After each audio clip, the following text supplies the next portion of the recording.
오늘 친절한 예수님이라는 제목으로 말씀 증거하겠습니다. 우리 주님은 참 인격적이신 주님이시죠. 우리가 생각하는 것보다 또 우리가 상상하는 것보다 우리를 더 잘 아시고 우리를 사랑하시고 우리를 인도하시는 분이심을 우리가 고백합니다. 오늘 본문에 보면 그런 친절한 예수님의 모습이 잘 나타나 있는데요.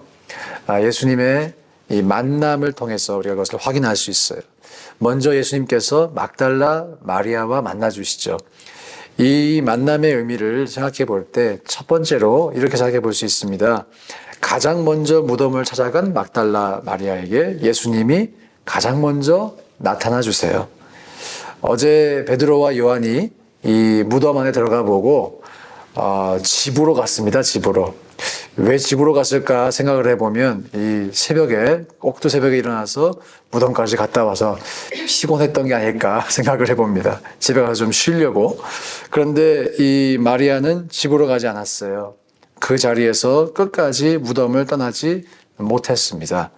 얼마나 피곤했을까요? 그러나 그 피곤함을 이길 만큼 예수님의 이 흔적을 찾기 위해서 그 갈망함을 가지고 머물러 있었던 것이죠.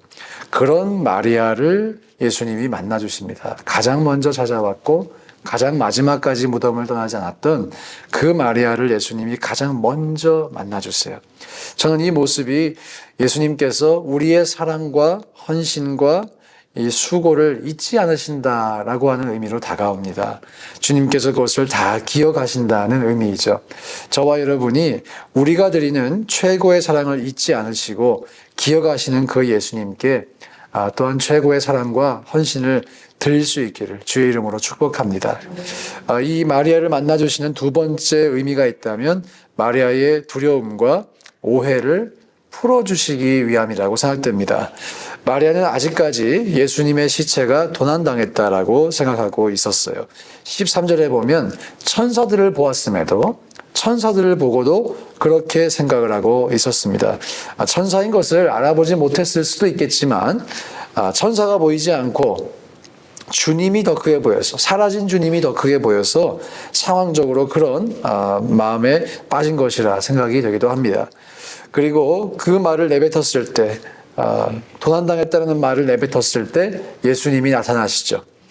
처음에 그녀가 예수님이 누구이신 줄을 알아보지를 못했습니다. 15절에 예수님을 동산직이라고 착각을 했어요. 그리고 시체를 찾겠다고 어디다가 시체를 놨는지 알려주면 내가 찾겠다고 그런 말을 이어갑니다. 예수님이 나타나셨음에도 불구하고요. 근데 그때 참 감동적인 장면이 나타나요. 참 감동적인 장면. 한번 말씀 한번 읽어볼까요? 16절 말씀 함께 읽겠습니다. 시작. 예수께서 마리아야 하시거늘 마리아가 돌이켜 히브리 말로 라보니 하니 이는 선생이라는 말이라. 지금 방금 전까지 마리아가 예수님의 시체가 도난당했다라는 그 믿음을 가지고 그 생각을 가지고 있었는데 예수님께서 마리아야 부르실 때 마리아가 즉각적으로 예수님이라는 것을 알아챕니다. 그분의 그 말, 억양, 속도, 톤 이것을 한 번에 알아듣는 것이죠. 반사신경이 튀어나와서 그 말을 듣자마자 라보니 선생님이라고 외치는 것입니다. 이 장면을 보면 마리아가 예수님의 음성을 알아들었다는 것을 보여주죠.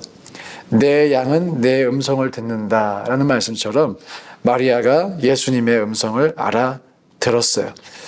이때 마리아의 마음속에 얼마나 큰 감격이 있었을까요? 그녀의 마음속에 이 시체가 어디로 갔지? 하는 그 불안, 두려움, 아픔, 근심이 한순간에 사라졌을 것입니다. 그리고 예수님은 바로 이렇게 마리아에게 그 두려움을 회복시켜 주시기 위해서 더 이상 두려워하지 않도록 하기 위해서 더 이상 불안해하지 않기 위해서 예수님께서 찾아가 주신 것이죠. 그리고 예수님은 이어서 제자들에게도 찾아오시는데요. 왜 찾아가실까? 그 이야기를 한번 살펴보겠습니다. 19절 말씀 다 함께 읽어보겠습니다. 시작. 이날 곧 안식 후 첫날 저녁 때에 제자들이 유대인들을 두려워하여 모인 곳에 문들을 닫았더니 예수께서 오사 가운데 서서 이르시되 너희에게 평강이 있을지어다. 예수님께서 제자들을 찾아오신 이유가 여기에 나타납니다. 물론 자신의 부활을 증거하시기 위해서 오셨겠죠. 그런데 이 구절에 보면 제자들이 지금 유대인들을 두려워하고 있었어요. 두려움 가운데 있었어요. 그 두려움 가운데 있어서 모인 문들을 다 닫아 놓았습니다. 그 가운데 예수님께서 이 벽을 뚫고 오신 것이죠. 한순간에 나타나셔서 말씀하시는 것입니다. 너희에게 평강이 있을지어다. 예수님이 찾아오신 이유는 두려워하는 제자들에게 평강을 주시기 위해서였어요. 또 21절 말씀 함께 읽어보겠습니다. 시작. 예수께서 또 이르시되 너희에게 평강이 있을지어다.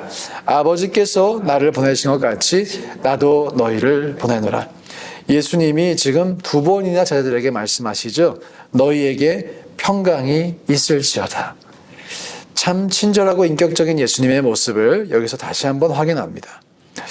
요한은 이러한 예수님을 사람의 마음속에 있는 모든 것을 아시는 예수님이다라고 이미 기술한 바가 있어요. 이렇게 예수님은 사람의 마음속에 무엇이 있는지를 아십니다. 그 마음속에 어떠한 근심이 있는지 아시고 어떠한 두려움이 있는지도 아시고 절망이 있는지도 아시죠. 또 무엇을 소망하는지도 아십니다. 그리고 알 뿐만 아니라 실제로 그 일을 행해 주시기 위해서 우리를 찾아와 주시는 줄 믿습니다. 이렇게 찾아와 주시는 예수님, 오늘 이제 요한복음 20장이 거의 마무리되어 가는데 바로 그 다음 장 21장에 또 나타나요. 제가 가장 좋아하는 본문 중에 하나인 베드로를 회복시켜 주시는 그 장면입니다. 베드로를 찾아오신 예수님께서 3번 질문하세요. 왜 3번 질문할까? 이미 제가 여러 번 설교하면서 말씀을 드렸지만 베드로가 예수님을 3번 배신하며 찢겨진 그의 마음, 완전히 무너진 그의 마음, 절망감, 상처, 두려움, 그 모든 것을 한 땀 한 땀 꿰매어 주시려고 3번 배신하며 완전한 배신을 했던 그의 그 마음을 3번의 고백을 통해 완전히 회복시켜 주시기 위해서. 사랑하는 여러분, 우리가 이 마리아를 찾아오신 예수님, 또 제자들을 찾아오신 예수님, 또 베드로를 찾아오신 이 예수님의 모습을 통해 우리가 확신하기를 원합니다.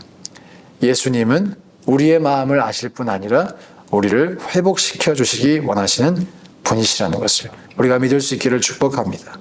또 한 가지 우리가 중요하게 믿어야 될 것, 예수님께서 막달라 마리아와 또 제자들과 베드로를 찾아가신 것처럼 오늘 저와 여러분도 찾아오신 줄 믿습니다.